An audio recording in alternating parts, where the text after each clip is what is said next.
Welcome back to Ben's Book Summaries. Yeah. Where we like to unpack these fascinating books and really kind of dig in and find out what's really interesting about them. Yeah, always excited for our deep dives. Yeah, and today's is no exception. We're going back in time a little bit Okay. to 19th century London with Stephen Johnson's The Ghost Map. This book chronicles the 1854 cholera outbreak in London's Soho district A fascinating story. and the groundbreaking work of this guy, Dr. John Snow. It's not just history, though. This book, like I was saying, it's more than just history. It reveals how these misconceptions can take root, how revolutionary ideas emerge, and how understanding the past can really help us face the challenges that we have today. I think that's a really important point, and Johnson does a fantastic job of setting the scene for us by taking us to the underbelly of 19th century London. He paints a vivid picture of a city teeming with both progress and poverty. He calls it a city of scavengers, which is a very apt description. Oh, wow. We encounter night soilmen, toshers, sifting through the river muck for valuables. Bone pickers, rag gatherers, these are all individuals who made their living from the city's waste. You can almost smell it, can't you? Almost. You can almost smell it. And this stark contrast between the haves and have-nots in London really sets the stage for understanding the sanitation challenges of the time. Right, because you've got all this advancement and all this progress, but then you have this huge segment of society that is living in just terrible conditions. Absolutely. London's infrastructure was ill-equipped to handle its burgeoning population. The sewer system was primitive, cesspools overflowed, and the solution was essentially to dump the waste into the Thames, Oh, that's good. the same river that served as the primary source of drinking water. Which is not good. Not good at all. No, so it sounds like it was just a ticking time bomb waiting to happen. It was a public health nightmare waiting to happen, and unfortunately in August 1854, it did cholera tore through the Soho district. And one family in particular, the Lewises at 40 Broad Street, found themselves at the very heart of this really devastating outbreak. So what happened? The outbreak was swift and brutal. People went from seemingly healthy to deathly ill within hours. Hundreds succumbed to the disease, and panic swept through London. It's a stark reminder of how vulnerable we are to these invisible threats. Imagine the fear and uncertainty that gripped the city. Oh, absolutely. And during this time, adding to this panic and fear, the main theory, the prevailing theory of disease was this thing called miasma, right? Miasma. And people believed that these noxious fumes that were rising from decaying matter caused illnesses like cholera. And it's fascinating how deeply ingrained this idea was. Even Yeah. prominent figures like Florence Nightingale, who was a staunch advocate for sanitation reform, she believed in miasma. Really? Johnson quotes Nightingale saying that bad air from which there is no escape is the most potent of all the enemies of the sick man. Wow. She even claimed that an air test could betray the cause of these mysterious pestilences. And it's really interesting. What's that? The Board of Health's attempts to combat miasma by flushing waste into the Thames likely worsened the cholera situation, ironically. Oh, so it's like a self-fulfilling prophecy. Exactly. They were trying to solve the problem, but they were actually exacerbating it. Wow. So this makes you wonder, how do these misconceptions persist even when it seems like there's evidence to the contrary? Right. It's a theme that we see even today, It's a testament to how difficult it can be to shift these established beliefs, especially when you have fear and uncertainty in the mix. Absolutely. It often takes a truly innovative mind, a mind that's willing to question the status quo and propose a new perspective. And in this case, that innovator was Dr. John Snow. Now, he was an anesthesiologist, right? He was. And he was fascinated by cholera, but he was skeptical of the miasma theory. Makes sense. Instead, he suspected contaminated water was the culprit. And this was years before germ theory became widely accepted, right? So what led him to this radical idea? Well, before the Broad Street outbreak, Snow had investigated a smaller cholera outbreak in London.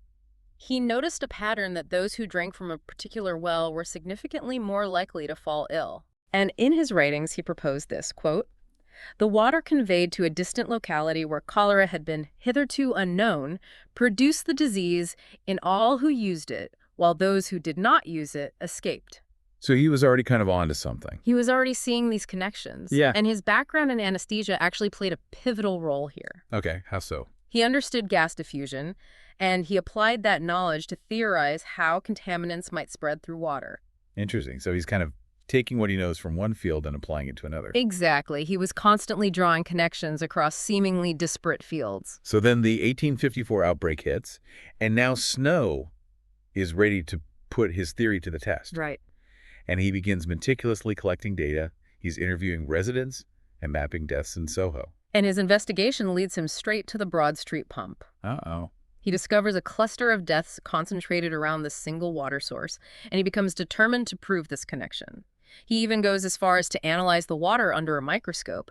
But Snow wasn't alone in this endeavor. We also have Henry Whitehead, a local curate at St. Luke's Church, Right. who initially championed miasma. He even attributed the outbreak to the unequal accumulation of filth. So he was a believer in miasma. He was a firm believer. So what caused him to change his mind? Well, Whitehead's meticulous documentation of cases in his parish, especially that of baby Lewis from 40 Broad Street, Right. made him question miasma.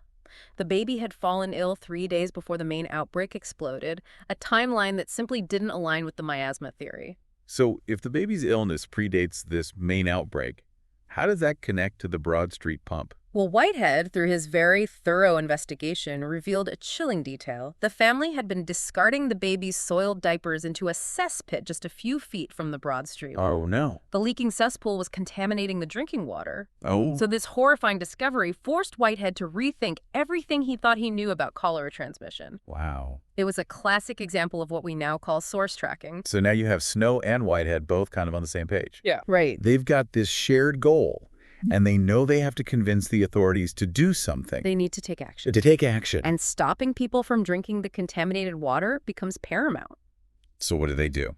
Their solution was bold. They removed the handle of the Broad Street pump, Oh, wow. effectively cutting off access to the contaminated water. I mean, that does seem pretty dramatic. But was it truly effective in stopping the outbreak? Or were there other factors at play? Well, it's debatable whether removing the handle was the decisive factor. By then, the outbreak had already begun to recede as people fled the neighborhood or were just terrified to use the pump. Right. However, the symbolism of that act is undeniable. Yeah. It served as a public declaration that the water was dangerous. That was a very clear message. A very clear message. And this paved the way for Snow's most enduring contribution, his iconic ghost map. The ghost map is a masterpiece of data visualization. I've seen it. It's really striking. It's incredible. Snow took a map of Soho and he marked each cholera death with a black bar. And these bars clustered prominently around the Broad Street pump, creating a stark visual representation of the outbreak's epicenter. So you can just see very clearly, where this is all stemming from. Exactly. But it's also very sad because each one of those marks is a life lost. Absolutely. Yeah. Each mark represents a tragedy. Right. And the map's impact went beyond its visual power. It became a powerful tool for communication and persuasion. Exactly. And it really solidified the case for the waterborne theory of this disease. And laid the groundwork for modern epidemiology as we know it. This marked a turning point in our understanding of disease.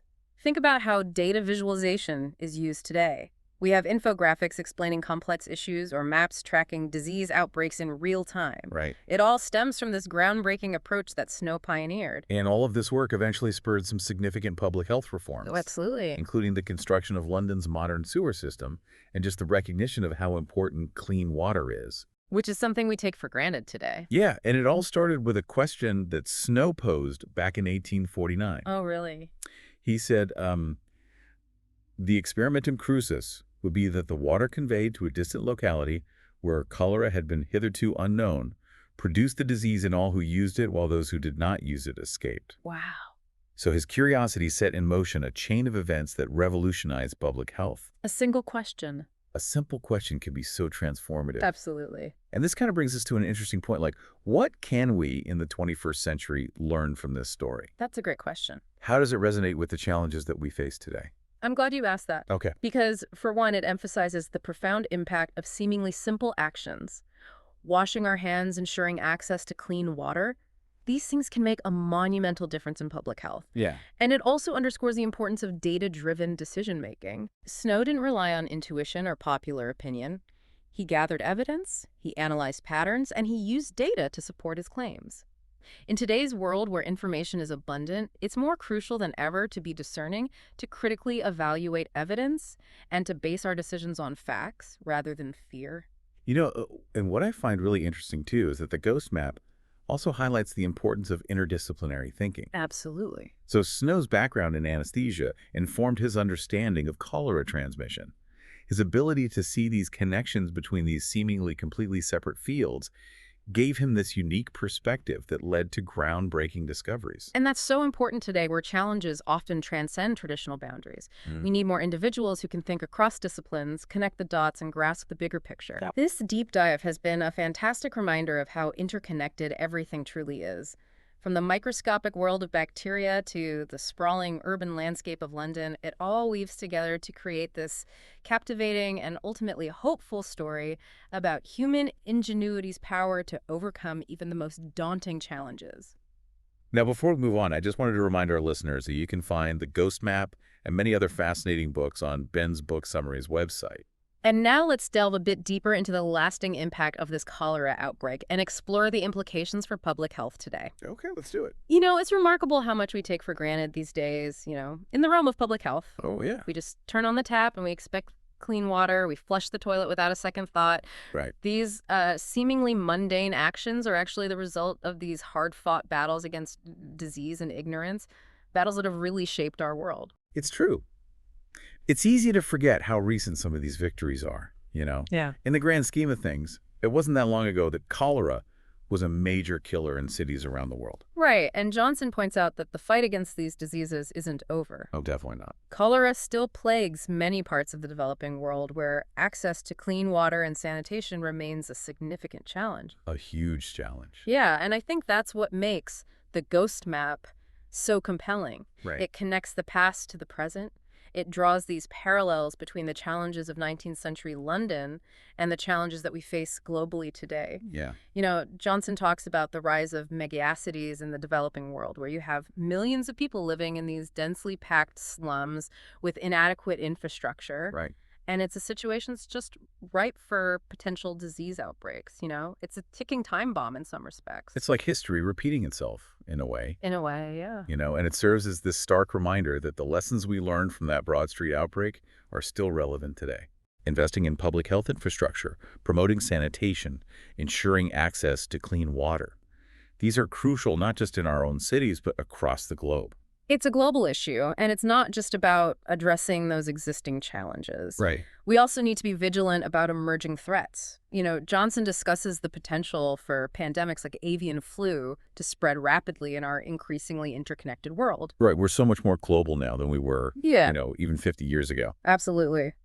And he even delves into the unsettling topic of bioterrorism, Oh, wow. where a rogue agent could unleash a deadly pathogen in a densely populated area. That's a scary thought. It's a chilling thought. It highlights the importance of ongoing scientific research, robust disease surveillance, and global cooperation to combat these threats. We all have to work together. We do. We need to be prepared for the unexpected, and we need to be able to respond quickly and effectively to these emerging threats. Right. We can't afford to just kind of sit back and hope for the best. We can't be complacent. But despite the challenges, the Ghost Map ends on this note of cautious optimism. Johnson acknowledges the daunting tasks ahead, but he also highlights the incredible progress that we've made in understanding and combating diseases. It's true. We have come a long way. We have. And he discusses how technology is providing us with new tools to track outbreaks, analyze data, and develop vaccines and treatments at an unprecedented pace. I mean, it's amazing what we can do now that we couldn't do even, a few decades ago. Absolutely. He even mentions this fascinating invention called the slingshot water purifier. Oh, yeah. Have you heard of this? I have. It's incredible. It's a portable device that can purify even the most contaminated water. Really? It can turn raw sewage into clean drinking water. It sounds like science fiction. It does. It's a remarkable testament to human ingenuity. Yeah. And innovations like the slingshot really demonstrate how technology can play a crucial role in solving these public health challenges. It seems like technology is one part of the solution, but it can't be the only part. You're absolutely right. Technology alone is not enough. We also have to address the underlying social and economic factors that contribute to disease. Right. Things like poverty, inequality, lack of access to healthcare. It's a very complex problem. It's a multifaceted problem requiring a multi-pronged approach. I think Johnson summed it up perfectly when he said that the lesson of Broad Street is not that cholera is invincible, but that its defeat depends on a complex web of social, technological, and scientific factors, all of which have to be in place for the disease to be effectively controlled. It's a call to action urging us to consider the interconnectedness of all of these factors. Yeah, and as we kind of wrap up this deep dive into the ghost map, what is like the one key takeaway you want our listeners to remember? I would say the key takeaway is this. The fight for public health is an ongoing journey. It demands a multifaceted approach encompassing scientific advancement, social awareness, and a commitment to ensuring health equity for all. We must learn from the past, be vigilant in the present, and strive for a healthier future. That's very well said. And thank you for joining me on this deep dive into the ghost map. It's been a pleasure. It's been an enlightening journey through history, science, and the power of human observation. And for our listeners, be sure to check out Ben's book summaries for more captivating insights into the world of literature. Definitely. Until next time, keep exploring and stay curious. It's fascinating to me to think how a single event like this Broad Street outbreak could have such a, lasting impact on how we view disease today and how we approach public health. Oh, it's a great point. The shift from miasma theory to germ theory was a paradigm shift. It changed how we understand disease transmission, and it really led to a greater emphasis on things like sanitation and clean water and hygiene. And the Broad Street outbreak in John Snow's work played a pivotal role in this whole transformation. It's like a complete 180, going from blaming bad air to understanding that these little microorganisms are actually the culprits. Right. It really makes you appreciate those scientific advancements that we just take for granted today. Oh, absolutely. And Johnson does a great job of highlighting how this understanding continues to shape public health practices today. Think about all the emphasis on hand washing and vaccinations and food safety. Right. All of these are rooted in the principles of germ theory that emerged from the work of scientists like Snow. It's amazing to see how these historical events connect to our everyday lives. We don't often think about, that kind of stuff, We don't. but it's there. It's all around us. And another thing that the ghost map raises is this question of social equity and access to resources. Oh, right. The fact that the outbreak disproportionately affected poorer communities that were living in unsanitary conditions really highlights the role of social determinants in health. And that's still a major issue today, isn't it? Absolutely. We still see how health disparities are often linked to socioeconomic factors.